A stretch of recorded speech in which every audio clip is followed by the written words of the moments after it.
This has to be one of the most chilliest days of this year. Foggy, it's a Saturday, and well, we have a skateboard. So today's topic is to capture motion, and I'm gonna use Alex over here and use a very slow shutter speed in order to capture him moving, skateboarding, well, in motion. So that's the whole idea. I'm gonna show you how this is done. Okay, so for the first shot, I'll be doing it here. Alex will be riding over here.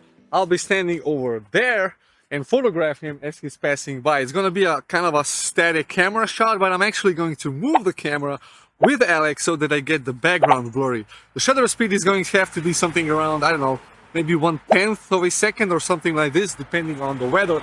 And I don't have a variable ND filter with me, so I'll have to work with the environment. So ISO low, shutter speed as slow as I can get it, and aperture is going to be the one that's going to determine how dark I can actually make the image, or not too bright because of that slow shutter speed.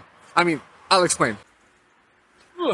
Okay, the lens I'll be using is the 24 to 70mm Art Series Sigma lens for the Sony camera, for the Sony full frame, and the camera is my trusty A7 III. So yeah, it's a wonderful camera, and I am beside the road, as you can probably hear. Just behind you is a road.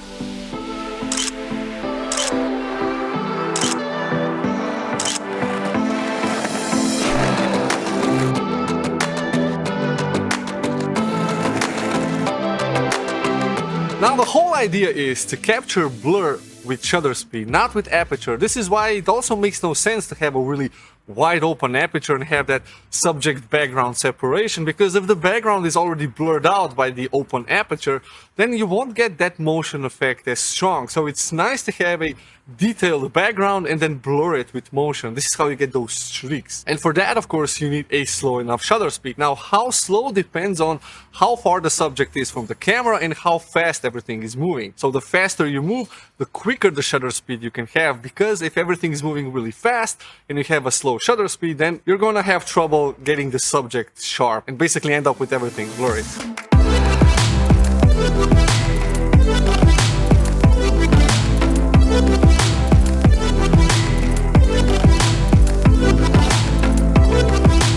This is Alex's school. And here's the gym where he runs back and forth for a better reason than what I'm doing today. Oh yeah, I can't see anything. Wow, it's a big one.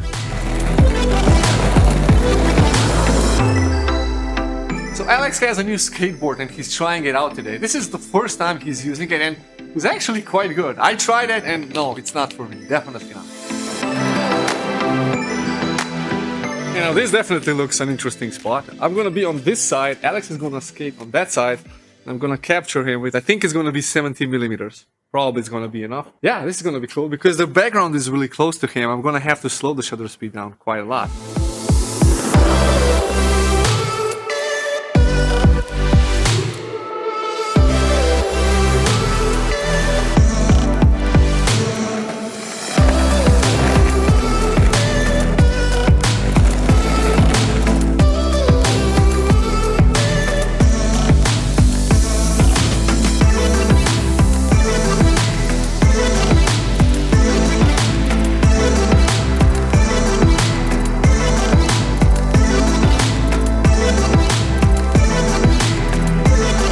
So this was my take on how to capture motion with your camera. It's all about the shutter speed and controlling the exposure at the same time. And I do have to mention, it is a lot easier if you have an ND filter. Today I didn't bring any because it's kind of a cloudy, dark day. But if it's really bright, you will definitely need an ND filter to control the brightness, to control the exposure, because the shutter speed is going to be that slow. So thanks for watching. I hope you've enjoyed this video. Please consider subscribing, hit the like button, and I will see you in the next one. Bye bye.